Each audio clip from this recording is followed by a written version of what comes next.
Welcome back to my channel. This is 코인 노마드. 안녕하세요, 코인 노마드입니다. 코인게코 마켓캡 2.1% 상승하면서 비트코인 2.2% 그리고 이더리움 3.7% 그리고 XRP는 0.8%가 상승하고 있는 중입니다. 오늘 저의 하루는 up and down, 올라갔다 내려갔다 올라갔다 내려갔다 한 하루였습니다. 자, S&P 500 미국 주식시장을 보면 하락 후 반등폭이 반이 되었습니다. 최고점, 최근의 최저점, 그리고 반등폭이 0.5다. 이런 거 많이 보셨죠? 피보나치 되돌림 현상이 0.5 수준으로 되었다고 말하고 있는 것입니다. 이걸 보고 미디어는 약세장의 랠리라고 말합니다. 그럼 한 번 더 얘기하면 약세장의 랠리로 끝날 것인가? 자, 여기를 맞고 저항선이 되겠죠? 다시 내려올 것인가? 아니면은 0.5 수준을 넘어서 약세장 랠리라는 말이 사라질 것인가는 지금부터 하기에 달렸다. 제가 왜 S&P 500을 보여주느냐? 주식시장과 비트코인 시장, 코인 시장이 동조화, 커플링이 됐다는 증거이기 때문에 이걸 보여드리는 거죠. 비트코인 차트만 보지 않는다. 1981년 차트를 가져왔습니다. 왜 이거를 보여주냐고 얘기를 하지만 그때와 지금이 비슷하다. 어떤 게 비슷하냐? 약세장 랠리가 있습니다. 0.5 피보나치 되돌림도 비슷하다. 여기가 최고점, 최저점, 피보나치 이 상태에 있습니다. 한번 내려가 줘야 됩니다. 내려간 다음에 이런 급상승이 있어야 된다. 이게 1981년 이거를 약세장 랠리라고 말하는 사람은 없을 것입니다. 전 고점을 넘어섰기 때문입니다.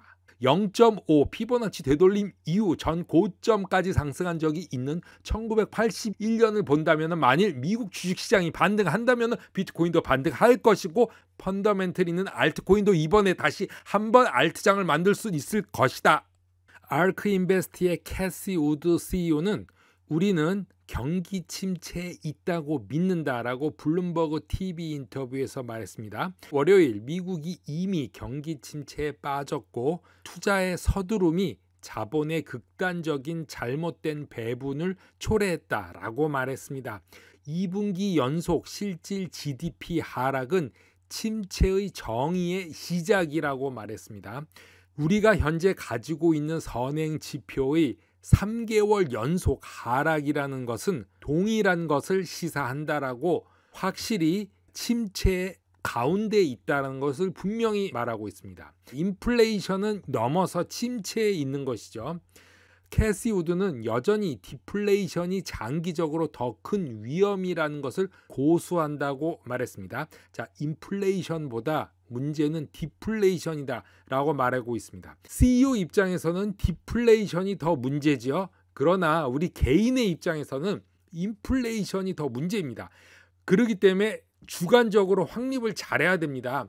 다들 나와서 디플레이션이 문제다 하는데 주머니에 돈이 없기 때문에 인플레이션이 문제인 것입니다. 짜장면 한 그릇에 5,000원에 먹을 수 있었는데 이제는 짜장면을 10,000원 주고 먹어야 하는 인플레이션이 우리 호주머니를 얄팍하게 우리의 삶을 힘들게 하는 것입니다. 하지만 CEO들은 디플레이션이 문제인 거죠. 아크인베스트의 설립자는 전통적으로 인플레이션 시대에 안전한 피난처로 여겨졌던 금이 이상하게도 2022년에는 부진한 행동을 보인 것을 지적했습니다. 금은 계속 누르고 있죠. 하지만 어느 순간에 금도 스프링처럼 튕겨 나갈 것으로 보고 있고 물론 비트코인과 코인들도 튕겨 나갈 것으로 보고 있습니다. 금 가격은 2년 전에 2020년 8월에 정점을 찍었다고 캐시 우드는 말하고 있습니다. 1년 전에 이미 정점을 찍었다. 그럼 지금은 계속 밑으로 내려가고 있는 것이죠. 그 거래 범위의 하단에 있는지 확인하는 중이다 라고 말했습니다. 캐시 우드도 확인하는 중이라고 합니다. 그럼 더 내려갈 수도 있는 것이죠. 금 가격이 이렇게 하락한 적은 거의 없습니다. 캐시 우드는 아크인베스트먼트에서 7월, 8월 연속 적자를 내고 있다고 미디어는 마지막으로 말하고 있습니다. 캐시 우드도 적자를 내고 있습니다. 디지털 자산 관리 회사 코인쉐어스는 이더리움이 지분 증명으로 전환을 앞두고 기관 자금이 스마트 계약 플랫폼 이더리움으로 들어갈 것이다 라고 말하고 있습니다. 디지털 에셋 펀드 플로우 주간 보고서에서 코인쉐어스는 이더리움 기반의 기관 투자가들이 7주 연속으로 유입이 되고 있다라고 말하고 있습니다. 이더리움을 보면은 한 달 동안은 유입이 되고 있지만 지속적으로 하락을 했기 때문에 올해로 보면은 아직까지는 유출이 더 많은 것으로 보이고 있습니다.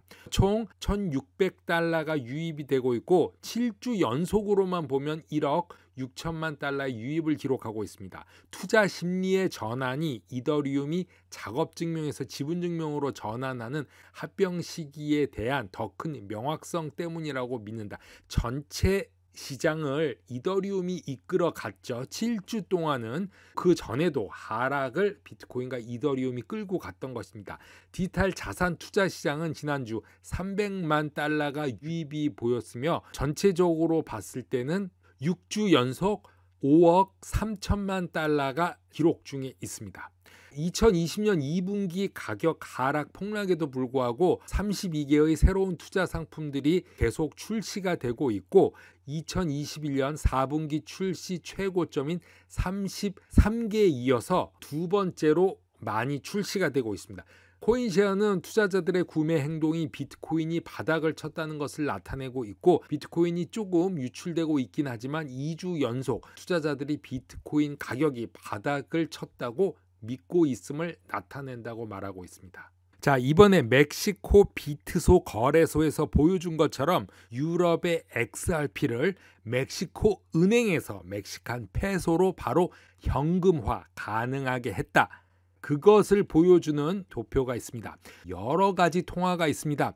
한국 원화가 있고 엔화가 있고 위안화가 있고 그리고 유럽의 유로화가 있고 달러화가 있습니다. 하지만 하나의 브릿지밖에 없다. 그 브릿지의 이름은 XRP입니다. 코인노마드 오늘은 여기까지 하겠습니다. 감사합니다.